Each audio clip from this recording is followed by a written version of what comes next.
السلام علیکم، کیسے ہیں آپ لوگ؟ میں ہوں آپ کے ساتھ عدنان، اور آج میں موجود ہوں گورنمنٹ پرائمری اسکول دربار علی اصحاب۔ یہ پیچھے میرے اسکول ہے، اور یہ جو جگہ ہے یہ موضع جہان پور ہے، جو کہ بالکل اس طرح ذرا دکھائیں مخدوم پور کے ساتھ ہے۔ یہ سامنے موٹر وے ہے، اس کے نیچے سے رستہ جا رہا ہے مخدوم پور کو، جو کہ 3 سے 4 کلومیٹر کے فاصلے پر ہے۔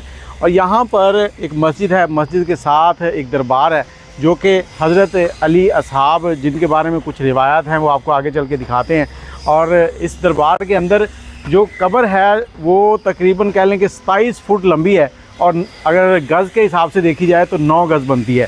پاکستان کے اندر بہت سی جگہیں ہیں جہاں پر یہ 9 گزی قبریں پائی جاتی ہیں۔ ہڑپہ شہر میں بھی بہت سی ہیں، اور یہاں مخدوم پور میں بھی ایک مخدوم پور کے دوسری طرف بھی ایک قبر ہے جو کہ 9 گز لمبی ہے۔ اور یہ دربار جو ہے یہاں پر بہت سے لوگ آتے ہیں، عقیدت مند آتے ہیں، جو کہ یہاں آ کر اپنی منتیں مانگتے ہیں، دعائیں مانگتے ہیں۔ اور ان بزرگوں کا جو تعلق ہے وہ صحابہ اکرام سے منسلک کیا جاتا ہے، لیکن یہاں پر جو میں نے دیکھا ہے وہ کوئی اسپیشل تحریر نہیں لکھی گئی۔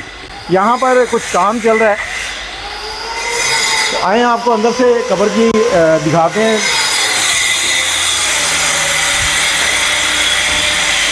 یہ دیکھیں جی، یہاں پر یہ قبر ہے جو کہ مزار شریف ہے۔ تقریباً یہ ایک لمبائی اس کی بالکل انجان کہہ سکتے ہیں میرے لیے تو، کہ ایک وقت تھا جب انسان اتنے لمبے لمبے قدوں والے ہوتے تھے، لیکن انسان کے لیے ایک سبق ضرور ہے کہ آپ کچھ بھی کر لیں، آخر ایک دن مٹی کے اندر جانا ہے۔ تو اس کا مطلب یہ ہے کہ آپ اپنے اعمال اچھے رکھیں، تاکہ آنے والا وقت جو ہے آپ کا، جو آخری آپ کی آرام گاہ ہے، وہ پر نور ہو سکے۔ آپ کے اعمال آپ کے ساتھ جائیں گے اس دنیا سے، نہیں تو سب کچھ یہیں رہ جانا ہے۔ اور یہ قبر بالکل اور چیز بھی نظر آئی ہے، یہاں پر یہ چارہ پڑا ہے بھینسوں کا، یہ دکھائیں ذرا۔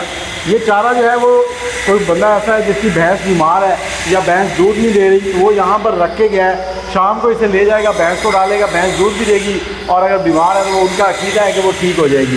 باقی لوگ آتے ہیں یہاں پر، ان کا عرس بھی لگتا ہے سال میں، لیکن یہاں اس وقت تو صرف مزدور کام کر رہے ہیں، کوئی دربار کے اوپر ذمہ دار شخص نہیں ہے جس سے ہم معلومات لے سکیں۔ اور اس کے اندر کہیں بھی کوئی اس کی تحریر نہیں لکھی گئی، بتانے والے صرف یہی بتا رہے ہیں کہ یہ صدیوں پرانا ہے، اور ایسے ہی ہم دیکھتے آ رہے ہیں جب سے ہم پیدا ہوئے، اور ایسے ہی یہ چل رہا ہے۔ باقی انسان کے لیے دنیا جو ہے وہ ایک سبق ہے، یہاں سے سیکھ کے جاؤ تاکہ اپنے رب کے سامنے سرخرو ہو سکو۔ اللہ پاک سب کو ایمان کے ساتھ زندگی گزارنے کی توفیق دے، اور ایمان کے اوپر ان کا خاتمہ کرے، تاکہ ہم اپنے رب کے سامنے اور اپنے نبی پاک حضرت محمد صلی اللہ علیہ وآلہ وسلم کے سامنے سرخرو کھڑے ہوں۔ ہم ان کے سامنے کس منہ سے جائیں گے اگر دنیا میں ہم گناہ کرتے رہیں گے؟ مجھے اجازت دیں، دعا میں یاد رکھیے گا۔ اللہ حافظ۔ لے جی، یہاں پر ایک بھائی ہیں جو کہ دعا کے لیے آئے ہوئے ہیں، ان سے بات کرتے ہیں۔ السلام علیکم۔ وعلیکم السلام جی، کیسے ہیں آپ؟ الحمدللہ جی، خیریت۔ اچھا، یہ اس بات دربار کے بارے میں کچھ کہیں گے؟